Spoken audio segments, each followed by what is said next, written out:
Yes, mga mare ko, pare ko, kumusta na kayo? Na-miss ko rin kuya. May isang buwan din yata halos na hindi tayo nakapag-vlog. Kumusta na mga buhay? And ngayon sa araw na ito ay magiging topic o nais nating picture dito sa ating YouTube, sa ating account, ang mga plataforma ng ating barangay chairman dito sa ating barangay at kasalukuyang pangulo ng IWS Union na si Joel Bagain Kapunpun, ang kanyang mga nagawa sa naturang samahan o ang union mula nang siya'y maupo sa kanyang katungkulan. Dahil dito ay ating pakinggan ang kanyang mga nagawa sa panunungkulan niyang ito.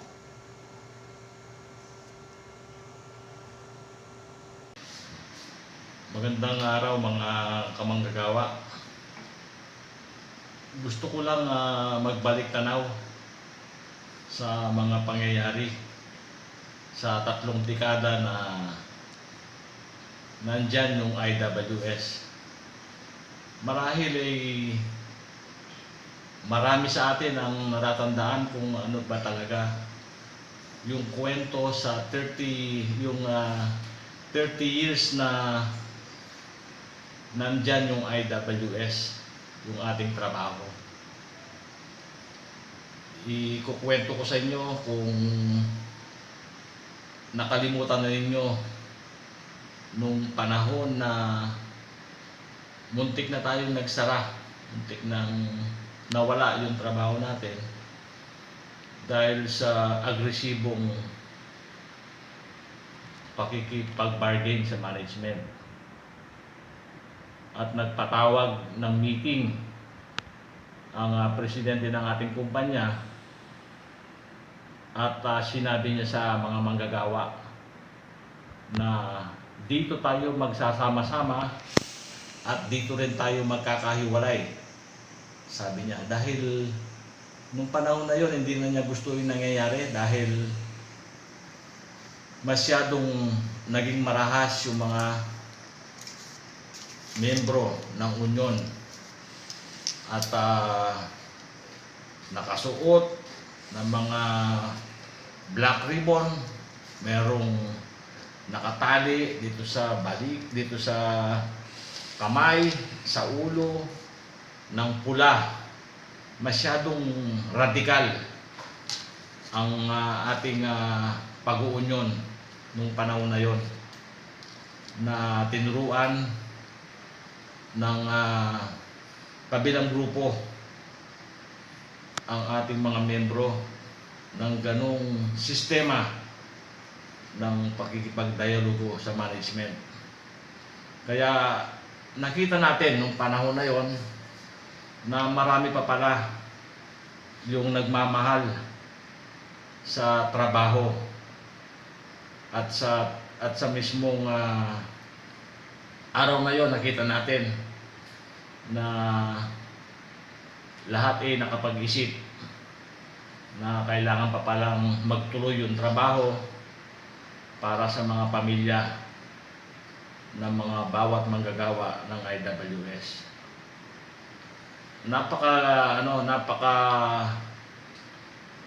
nung araw na yon nakita naman natin na marami pa pala yung nagmamalasakit na mga manggagawa at hindi nagtagumpay yung masamang adhikain ng mga grupong radikal. At isa pang kwento na napakasakit para sa mga Tarlakenyo, yung isa pang ginawa nila. Kung matatandaan ninyo, general membership natin nung umagang yon At ang bisita natin, kung inyong matatandaan din, yung mga matagal na sa IWS na bisita natin nung araw na yon ay yung presidente ng Sumitomo, na kung saan sila yung nagbibigay ng trabaho sa atin, ng load. Mantakin mo anong ginawa nila. Kasalukuyan nagsasalita yung ating bisitang presidente ng Sumitomo na nagbibigay ng trabaho sa atin. Bigla tinaas nila yung mga placard at nakasulat ang mga katagang hindi magaganda para sa management at sa ating bisita. Kaya nakakalungkot yung pangyayaring yon, dahil yung trabaho na dapat na madagdag sa atin sa IWS ay napunta sa Bataan. Napakasakit ng nangyari dahil 9,000 to 10,000 ang nawalang trabaho na dapat na may dadagdag na regular sa IWS. At dahil sa kanilang kapusukan at hindi pag-iisip sa mga ginagawa nila, doon sa Hermosa nadala yung load at doon tinayo yung planta na dapat na itatayo dito sa IWS. Marahil tandaan nyo ba mga kasama, yung mga pangyayari yan sa loob ng 30 years na magkakasama ang karamihan sa atin dito sa IWS. Kaya yun, yung placard, di ba? Na ano na natin yan, experience na natin yan. Ganyan karahas yung mga ginagawa nitong katunggali natin, na sa tingin natin hindi angkop, lalo na ngayon dito sa pandemic na nangyayari sa atin. Dahil alam natin na lahat nagsasuffer itong panahon na to dahil sa lahat hirap. Pati gobyerno natin hirap. Kaya ang mungkahi ng pamunuan, itong pamumuno ni Jokap, tignan natin, huwag na tayong makisama dun sa mahigit na 6 na milyon na nawawalan ng trabaho kasalukuyan dito sa pandemic na nangyayari sa atin. Kaya itong itong mga pangyayari, sana wag nang maulit pang muli yung mga picketing inside the company na alam naman natin na illegal, pero ginawa pa rin nila. Picketing inside, anong nangyari? Di ba ang daming manggagawa yung naapektuhan dito dahil ginagawa nila yung mga illegal at hindi nakabatas at hindi naaangkop dun sa mga manggagawa. Kaya ang gusto nating ipakita dito sa mga kapwa natin manggagawa, yung mga ginawa nila, kung hindi natin na-aksyonan nung panahon na yon, napakasakit, no? Yung na tawagin kang Jokap, tuta ng management, di ba? Laging ganon. Pero ang layunin lang naman natin isalba yung trabaho natin. Pero anong sinasabi ng kalaban? Laging ganon, tuta, aso. Pero ang layunin natin may salba natin yung trabaho natin. Imagine, ang daming mawawalan ng trabaho kapag hindi natin kinontra yung mga ganong mga trabaho nitong mga katunggali natin, na alam naman natin na radikal. Magagaya tayo sa Abantex, di ba? Central, itong URC, Philippine Rabbit. Sana hindi na nagtagal ng ganito katagal ng IWS kung wala yung mga sinasabi nilang mga tuta ng management, yung mga nagmamahal sa mismong trabaho nila. Sana hindi na umabot ng ganito katagal. Nakakatuwa mga kasama na dahil sa trabaho natin, ang daming nakapagtapos ng mga anak ng mga nagtatrabaho sa atin. Hindi natin sukat isipin na meron tayong mga nag-graduate ng mga anak na accountant, may mga doktor, merong CPA, merong pharmacist, merong mga nurses. Yan ay dahil sa pagsisikap ng mga magulang na naghihirap at nagsisikap na magtrabaho para sa kanilang mga anak. Yan ay dahil sa pagmamahal natin sa trabaho natin. Kaya napagtapos karamihan ng mga IWS na sinasabi natin na mahirap ang trabaho natin, pero nagsikap tayo para mapaganda yung buhay natin at mapagtapos natin yung mga anak natin. Kaya nakakalungkot, no, mga kasama, na lagi nilang sinisigaw nung ano nila na ipaglaban yung kontraktual, pero taliwas doon sa mga nakikita natin na nagkaroon ng agreement sila, no? Nagkaroon sila ng agreement sa management na magkaroon ng kontraktual. Siguro alam naman ninyo yung project base na kung saan 8 taon silang naging kontraktual. Mabutit nagising yung mga manggagawa at nakita nila yung problema. At tinalala tayo noong 2011 na maging pangulo ng ating union. Kaya agad-agad tinignan natin yung problema ng kontraktual. Kaya na-regular lahat ng project base dahil dun sa usapin sa dole sa kontraktual. Hindi ko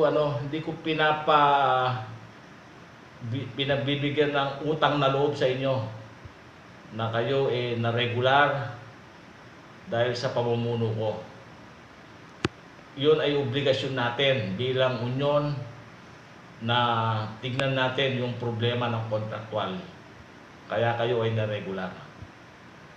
Yung problema natin ngayon, siguro alam naman ninyo, lahat kontraktual sa mga katabi natin mga kumpanya.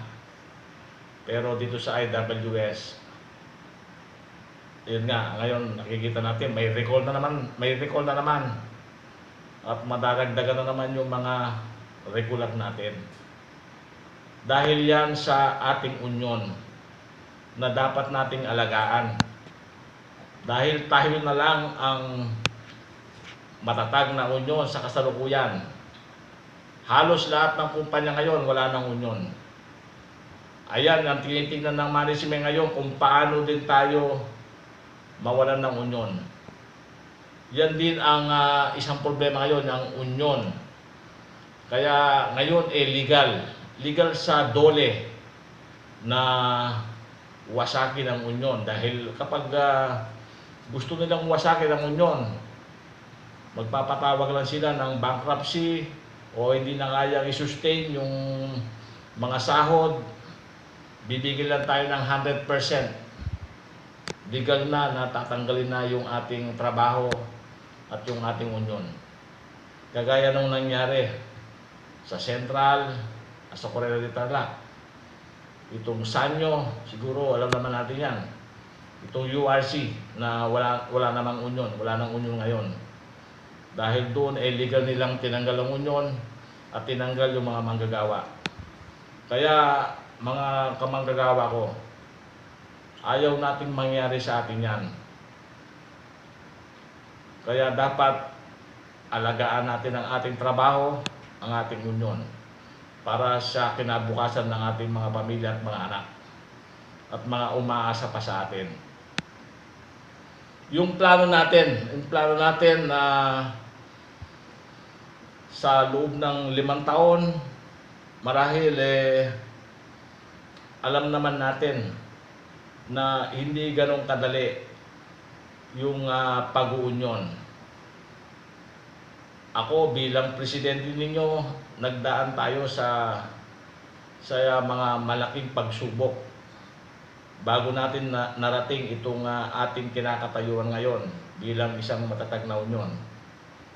Unang-una, dapat din ninyong malaman na noong pag-upo natin noong 2011, dahil nasanay ang management na magbigay ng 0, tatandaan nyo yan, 0% yung nakuha ng dating pamunuan, na gustong mangyari na naman sa pamumuno natin, ibalik yung 0%.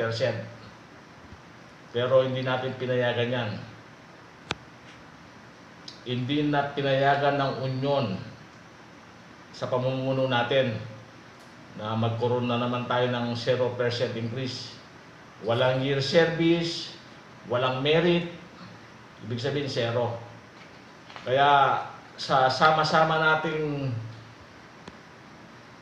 at tulong-tulong na bilang unyon,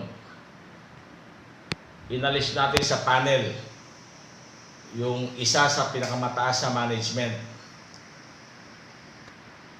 Kaya nagkaroon ng laman ang ating CBA na ibalik ang salary increase natin, na balik yung merit natin, na balik yung ating year service.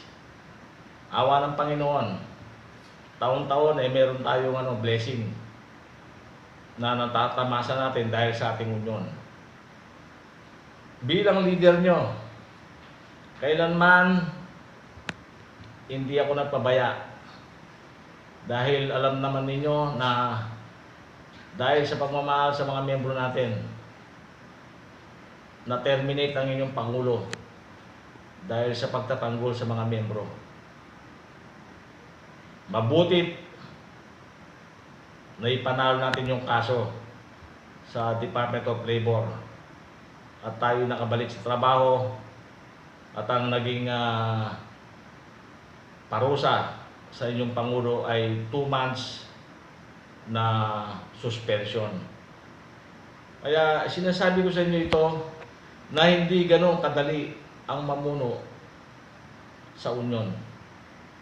Maraming mga usapin, maraming problema na talagang dapat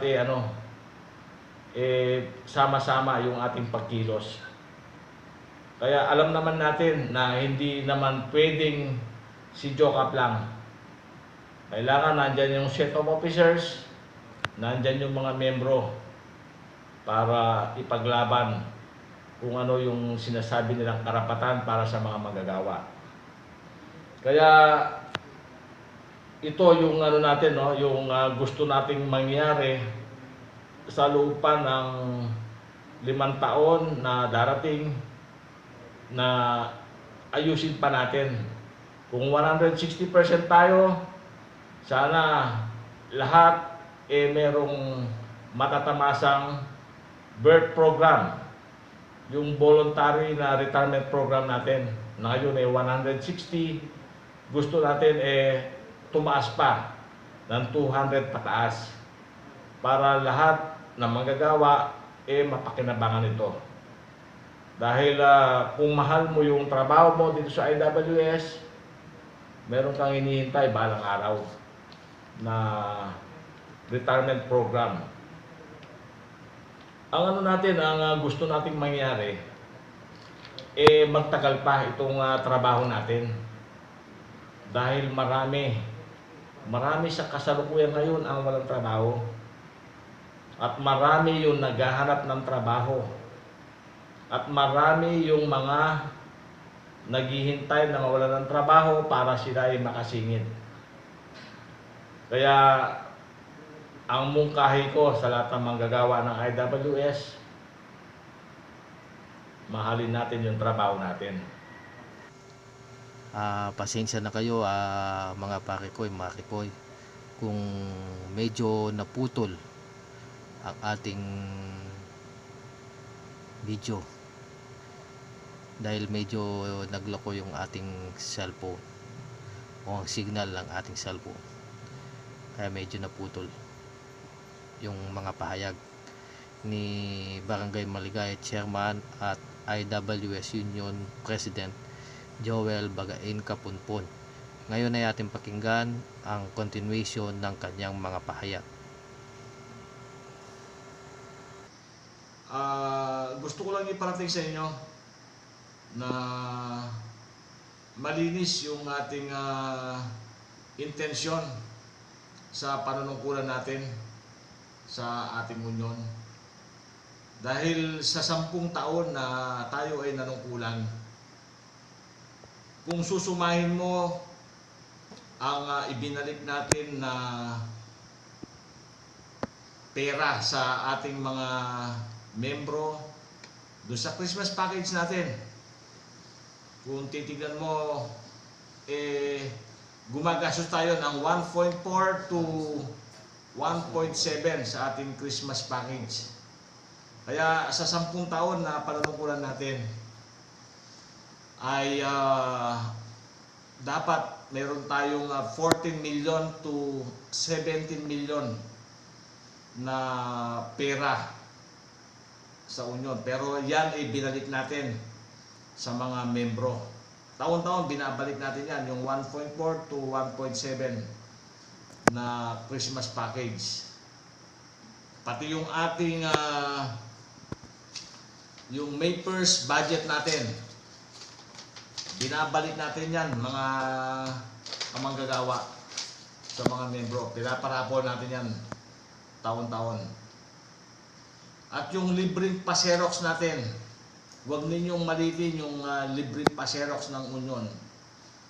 Dahil alam natin na yung dating pamunuan, walang ganyan, walang libreng binibigay. Kaya nakita natin kung gaano kawawa yung ating mga membro na magpapaserox pa sa labas. Isang piraso ng ise-xerox, lalabas pa para ipaserox yung mga kailangan ipaserox sa co-op, yung mga benepisyo ng union sa debt, sa voluntary.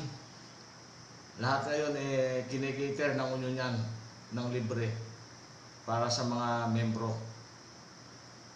Kaya sinasabi ko sa inyo ito na hindi natin kailangan na pakialaman itong pera ng union. Hindi natin kayang gawin yung sinasabi nila nung panahon ni Kesyo ganyan, walang nagrereklamo, sabi nila. Nagkakamali kayo dyan. Maraming nagrereklamo dahil